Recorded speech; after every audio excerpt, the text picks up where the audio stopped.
Hey friends, Saki. So I'm here in Japan talking about why I left Japan. Ha! It's such a riveting story if you have to know. In short, I went home for Christmas and New Year's. You guys can click off the video now. No, don't. There's actually a deeper thing that I wanted to share with you guys. This video is actually probably made more for me than it is for the public eye. So if you don't really care and you want to watch the other content, go for it. I won't take offense. So yeah, I went back home mainly for Christmas and New Year's, and up until that point, I haven't been back home in like 3.5 to 4 years because of COVID and things like that. Like a lot of us have experienced that. And I kind of wanted to talk about something that has been really bothering me because I don't know the answer to it. And I maybe people who are older than me especially can help me out with this. But during COVID, I like didn't want to go back home. Like not only was I not interested in going back to the US, I was like resenting to go back to the US.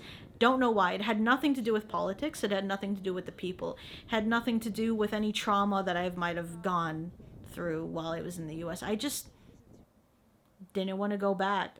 Maybe I felt like, oh, I'm in Japan now. This is my new life. I really need to close that chapter and leave it, like fully, and never go back. But I don't know why I was like so headstrong about it. But whatever the reason is, I always think that things happen for a reason. And now, when I went back to the US after 3.5 years, that was probably one of the most like emotional things that I have gone through so far, because I have been so focused in on like moving to Japan, getting my life to have all these crazy experiences, that I totally like left all of that, or thought I had left all of that. And when I came home to Vegas, I kind of had this weird identity issue.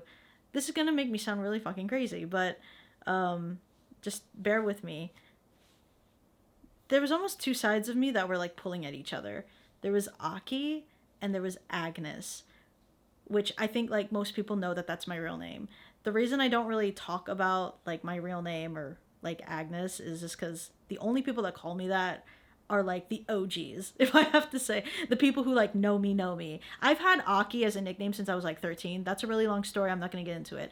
But Agnes and Aki are not two different people. They are two sides of the same coin, but I do wear a different hat for each of them. And I didn't realize that until I went back to Las Vegas.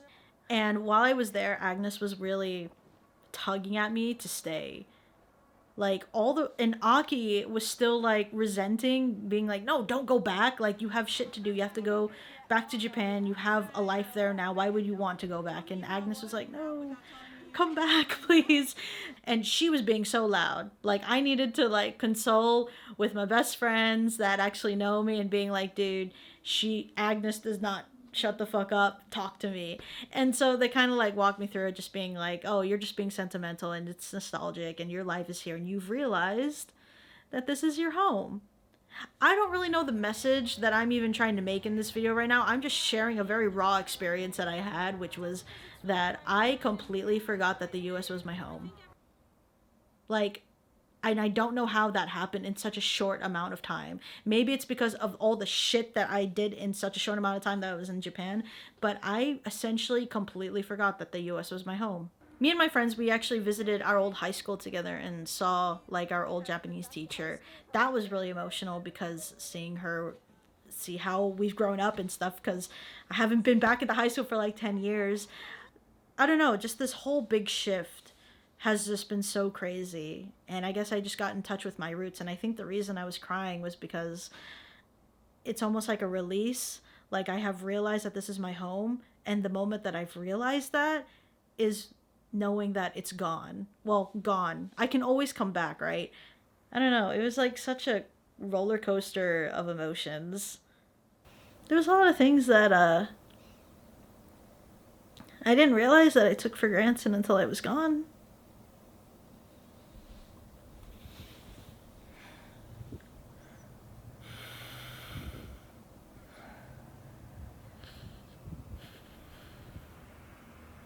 Hold on. That just hit me like a truck. I didn't mean to. I can't even put into words why I'm crying right now.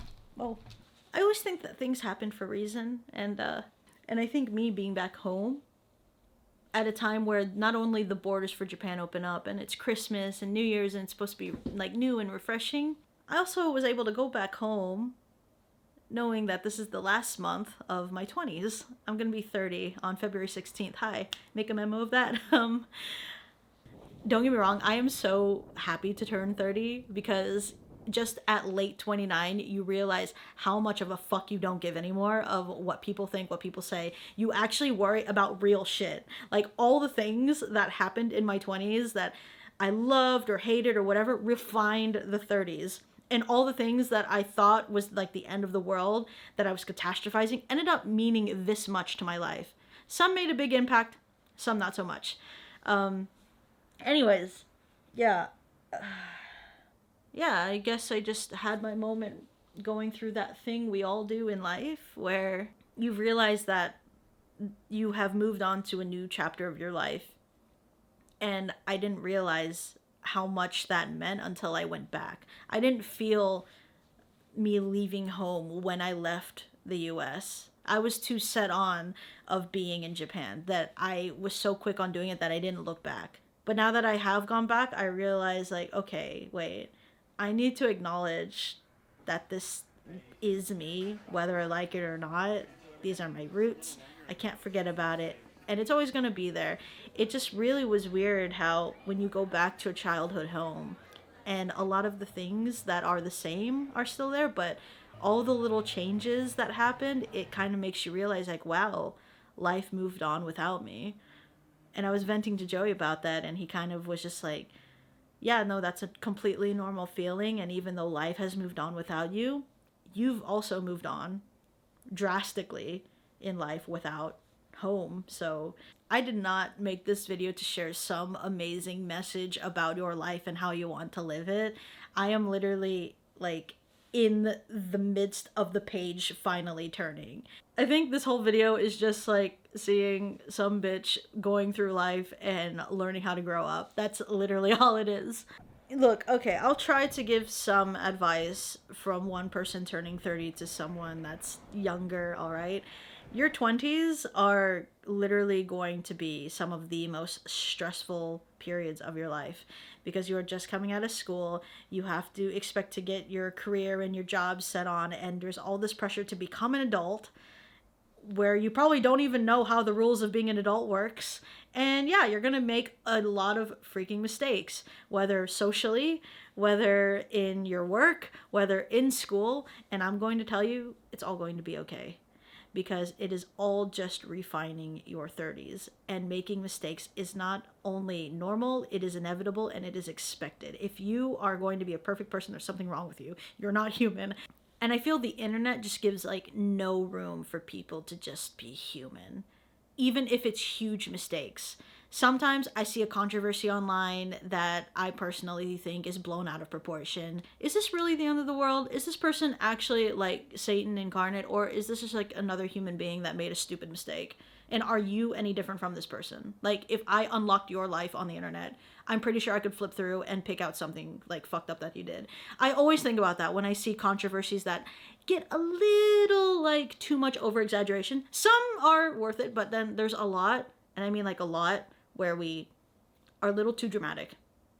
And I think a lot of us live for the drama, but I'm getting sick of it, to be honest. Yeah, anyways, where am I going with this? Right, America. Yeah, so I'm going to like switch now. America was great. It was fun. I got to reconnect with everyone, got to reconnect with like old friends, and I'm so glad that they're all still, or most of them are still in Vegas. A lot of people go back home where everyone has already moved out. And I feel like I couldn't have handled that. So I'm really glad that I could at least like see them all and we all got like a reunion together. I'd be lying if I said that there wasn't a part of me that like wanted to move back while I was there. And I had a whole talk about this with Joey, and he completely understood the way that I felt. But that's just because I was being sentimental, thinking about the good old days where things seemed more simple, because I'm too scared of the future.